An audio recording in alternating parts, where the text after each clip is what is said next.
A resposta é: quando que o pai pode interferir no telefone celular, na intimidade do filho?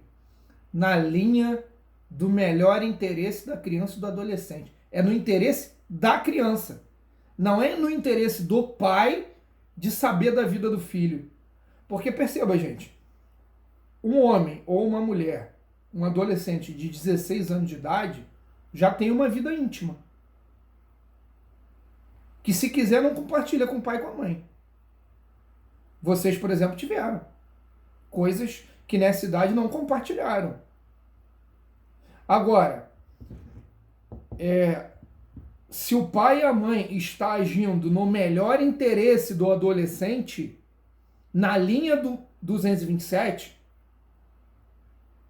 ele tem legitimidade para invadir um celular, para tomar um celular e olhar as mensagens. Agora, perceba, essa violência, porque quando você toma um objeto de uma pessoa, você está cometendo uma violência, ela precisa ser justificada. Não pode ter outra medida que alcance o mesmo fim. Porque se tiver outra medida, o pai e a mãe têm que optar pela medida menos gravosa. Entenderam? Entenderam? Ou seja, o que a gente está dizendo aqui, Felipe, é o seguinte: o poder familiar não é absoluto. Tanto não é absoluto, perceba, tanto não é absoluto que tem o 1638. Ô Gustavo, vai pegando o 1638 aí para tu ler pra gente. Vai aí, pode falar, Felipe.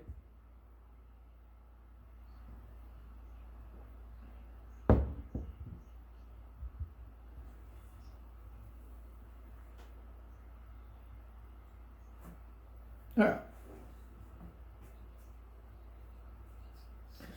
Então, então, mas aí deixa margem, mas aí esse pai e essa mãe, lógico que ele não conhece isso, né, gente? Quem conhece isso é a gente, que estuda direito.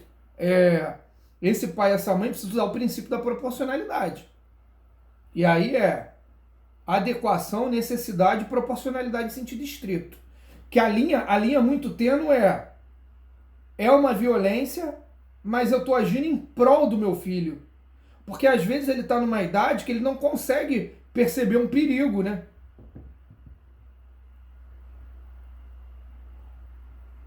Bom, vamos dar sequência, gente. Dever de respeito e consideração mútuos. Esse é lindo, né?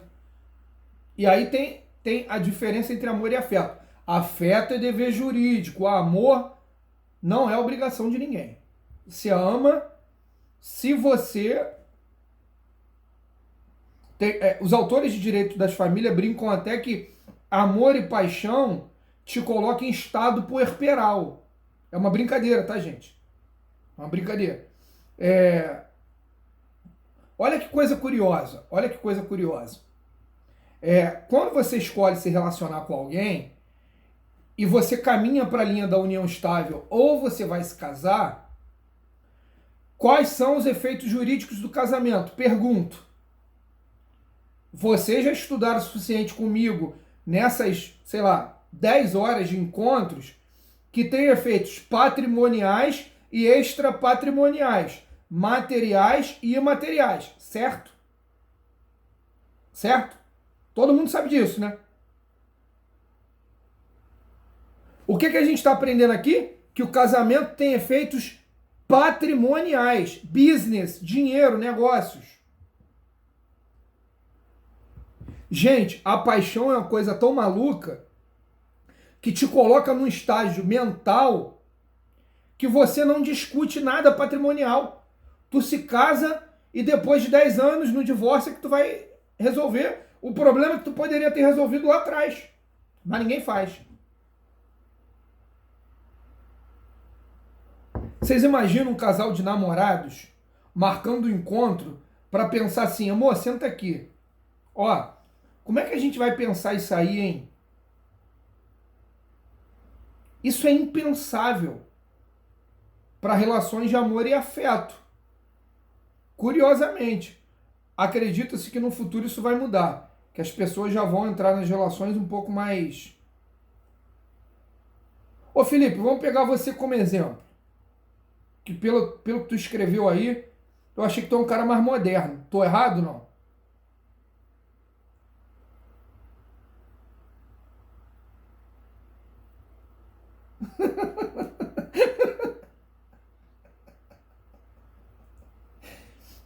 Sim.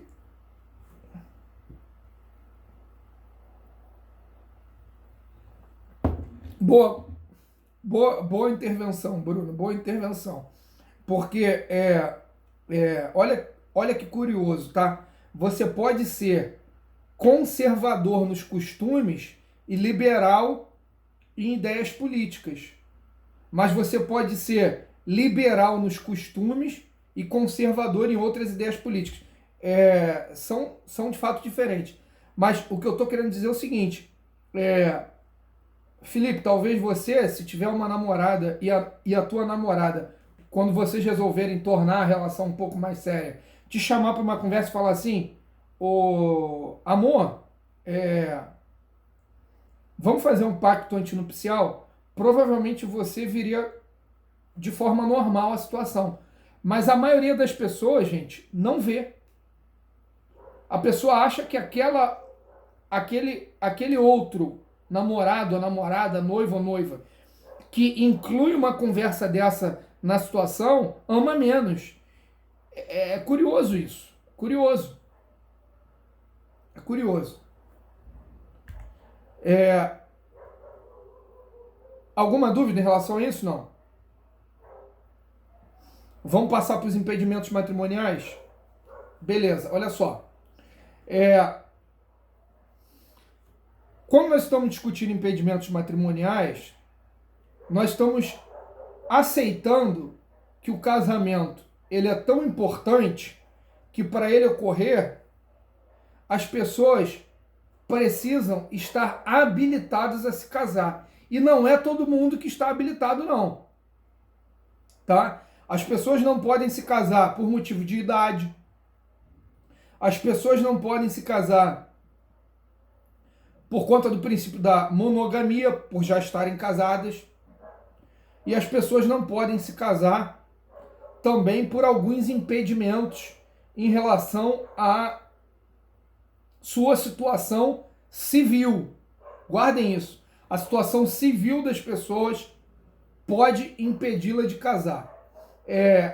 Eu coloquei um trechinho aí no texto que eu mandei para vocês, do Rolf Madaleno. Ele diz assim: impedimentos e incapacidade não são palavras sinônimas, porque a pessoa pode ter capacidade para casar.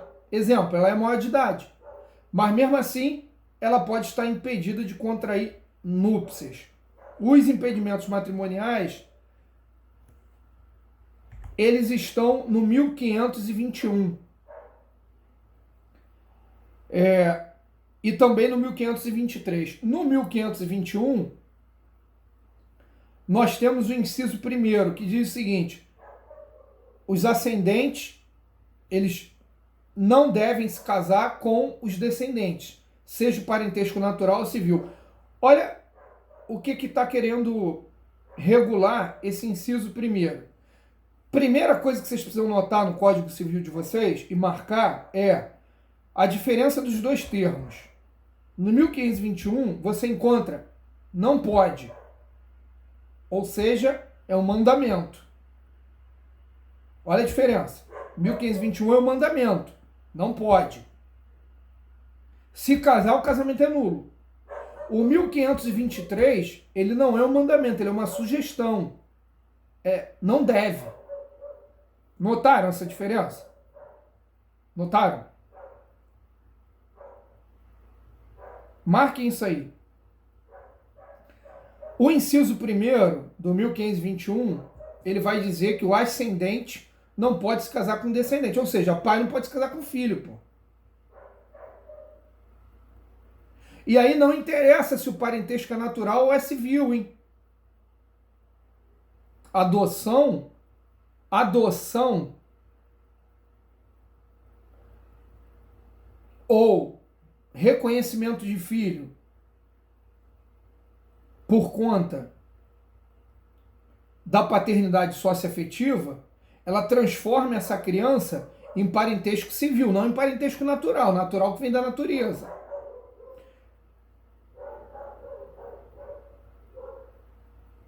Se você adota uma pessoa, depois você não pode se casar com ela. É possível que se apaixone? Na história humana é possível essas situações de acontecerem. Mas inclusive, uma das questões aí que eu coloquei para vocês, para a gente trabalhar hoje, de segunda fase da OAB, perguntou nesse teor aí. Eu vou pedir para vocês abrirem essa questão que está lá no grupo do WhatsApp daqui a pouco. O inciso segundo diz, os afins em linha reta. E aí a gente precisa ver o 1595, que no parágrafo segundo diz, na linha reta, a afinidade não se extingue com a dissolução do casamento ou da união estável. Eu vou tirar meu vídeo aqui para ler a questão. Quem é que pode ler aí para gente? Tá lá no grupo do WhatsApp. É o 25º exame da OAB. Essa questão caiu em 2018. É a história de Nivaldo e Bárbara. Quem é que pode ler?